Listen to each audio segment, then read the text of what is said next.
கர்த்தருக்கு ஸ்தோத்திரம். கர்த்தராகிய இயேசு கிறிஸ்துவின் இன்ப நாமத்தில் இனிய வாழ்த்துக்கள். இன்றைய தியானத்திற்காக ஜெபித்த பொழுது தேவன் தந்த வசனம் வெளிப்படுத்தின விசேஷம் 19ஆம் அதிகாரம் 1ஆம் வசனம். இவைகளுக்கு பின்பு பரலோகத்தில் திரளான ஜனக்கூட்டம் இடுகிற ஆரவாரத்தை கேட்டேன். அவர்கள் அல்லேலூயா, இரட்சண்யமும் மகிமையும் கனமும் வல்லமையும் நம்முடைய தேவனாகிய கர்த்தருக்கே உரியது. அவருடைய நியாய தீர்ப்புகள் சத்தியமும் நீதியுமானவைகள். நம்முடைய கர்த்தராகிய இயேசு கிறிஸ்து துதிக்கப்படத்தக்கவர். அவர் துதிகளில் வாசம் பண்ணுகிற தேவன். இந்த தேவனாகிய கர்த்தர் இந்த பூமியில் மட்டுமல்ல, பரலோகத்திலே அவரை எப்பொழுதும் துதித்து கொண்டிருக்கிறார்கள்.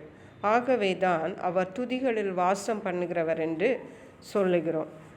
இங்கே பரலோகத்திலே ஒரு திரளான ஜனக்கூட்டம், அவர்கள் ஒரு ஆரவாரத்தை உண்டு பண்ணுகிறார்கள்.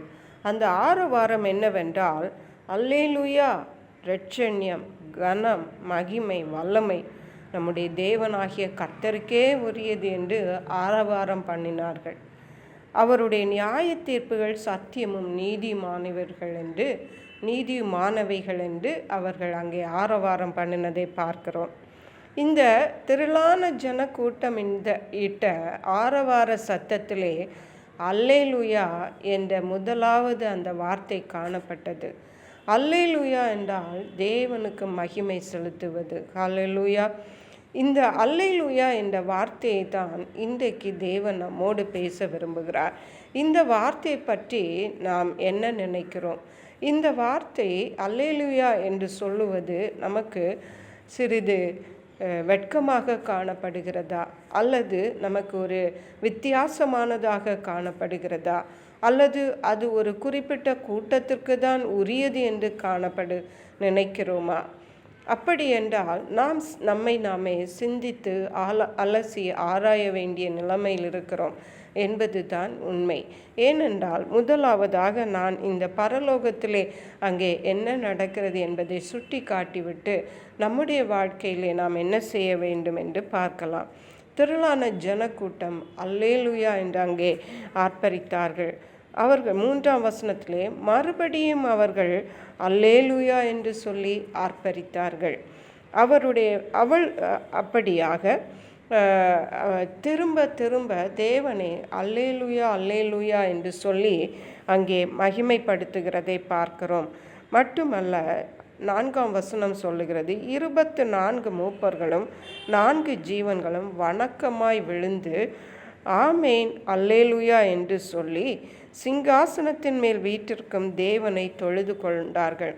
தேவனுடைய சிங்காசனத்தை சுற்றி இருக்கிற 24 மூப்பர்களும் 4 ஜீவன்களும் வணக்கமாய் அவருடைய சிங்காசனத்தின் முன்பாக விழுந்து ஆமேன் அல்லேலூயா என்று ஆர்ப்பரித்தார்கள் என்று பார்க்கிறோம். மட்டுமல்ல, 5ஆம் வசனத்திலே கூட தேவனுடைய ஊழியக்காரரே, அவருக்கு பயப்படுகிற சிறியோரும் பெரியோருமானவர்களே, நீங்கள் யாவரும் அவரை துதியுங்கள் என்று ஒரு சத்தம் சிங்காசனத்திலிருந்து பிறந்தது.